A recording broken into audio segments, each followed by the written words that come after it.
What's up, YouTube? This is Too Raw for TV, aka Darth Apocalypse. So, the celebrity Grim Reaper has been very busy, apparently, man. Another hit. Actor Tim Curry, best known for his memorable role as Dr. Frankenfurter in the cult classic film Rocky Horror Picture Show, has died, according to his longtime manager and friend Marsha Hurwitz, who told the Associated Press.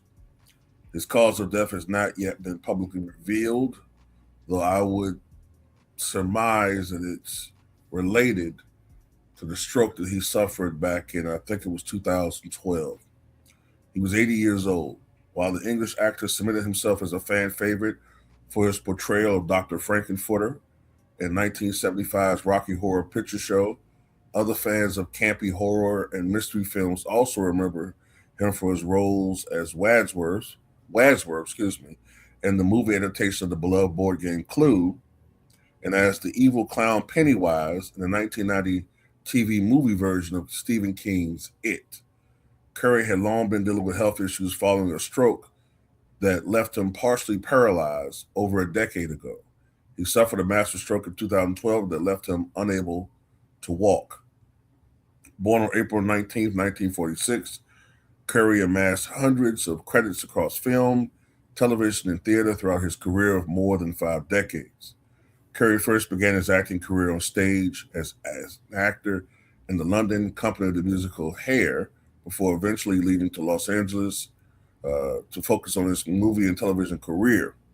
Younger generations of fans also recognized Curry for playing Rooster Hannigan in the 1982 movie musical Annie, acting alongside comedy legend Carol Burnett and Broadway darling Bernadette Peters. Curry also brought to life Mr. Hector, the iconic Plaza Hotel concierge, in the 1992 sequel to Home Alone, as well as the fictional pirate Long John Silver in 1996's Muppet Treasure Island.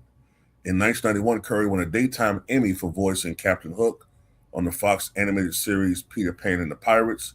He earned 3 Tony nominations throughout his career. First nomination came in 1980 for originating the title role in Peter Shaffer's Amadeus. This last Tony nomination came in 2005 for originating the role of King Arthur in Spamalot. In 1993, Curry got a Tony nomination for playing Alan Swan in My Favorite Year. Curry published his memoir, Vagabond, just last year, in part to commemorate the 50th anniversary of the Rocky Horror Picture Show. And when it comes to Tim Curry, he's always been one of my favorite actors over the past several years. I remember him also being, I want to say he played a professor in the movie Oscar from 1991, a Sylvester Stallone comedy, in which he played a so-called reformed,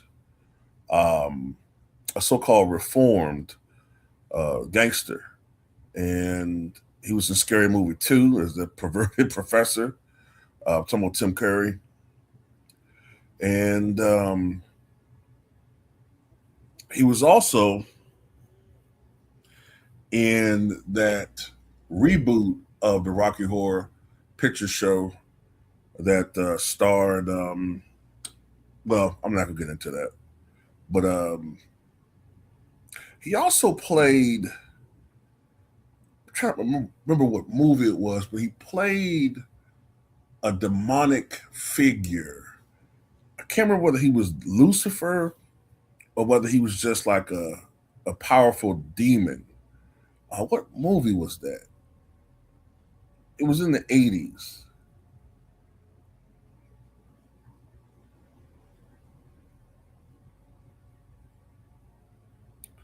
Try to see if I can find the name of that movie. He was also a hitman in Loaded Weapon 1, same movie that starred Samuel L. Jackson and Emilio Estevez. And I think William Shatner was in that movie too. Um, he was Taurus Bulba, the voice of Taurus Bulba in the Darkwing Duck cartoons. He was everywhere when we was kids, man. He did a lot of voice acting and cartoons. He was Hexus in Fern Gully, and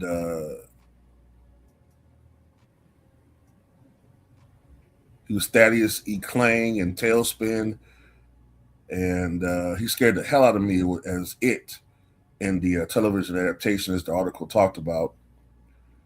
The television adaptation of Stephen King's It. I'm trying to remember what movie that was. It was Legend.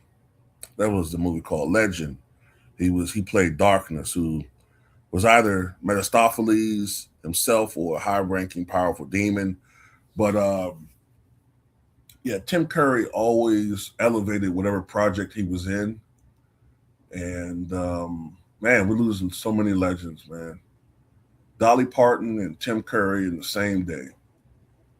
It's crazy. But I saw that interview that he did about his book, his memoirs, last year, and I could look at him and tell that he wasn't in a good way. I mean, he had that powerful stroke back in 2012, but I could look at him and tell, that he was wasting a bit, and I don't like to talk like that, but you can kind of look at people and you can see the physical deterioration and you kind of know what's probably coming, but you hope that you're wrong. But to be able to be able to overcome and survive another 14 years after such a powerful stroke. From what I read, Tim Curry had been suffering from hypertension for a very long time, and I think he said that he was getting I think he was at a spa or something, and I guess the way that he looked, people could. I think that the person who was working with him could tell that maybe his mouth had got twisted or something. They said that you might need to go to the emergency room. And as he went to the emergency room, they found out that he was suffering a massive stroke. Um, but he didn't give up. He continued to work, and that's the attitude you got to have in life. We all have setbacks, health, mental, spiritual. Um,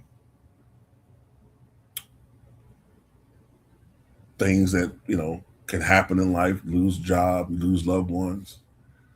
Um, all these things are inevitable, but you must continue to trudge on in life, um, as did Tim Curry. But rest in peace, Tim Curry.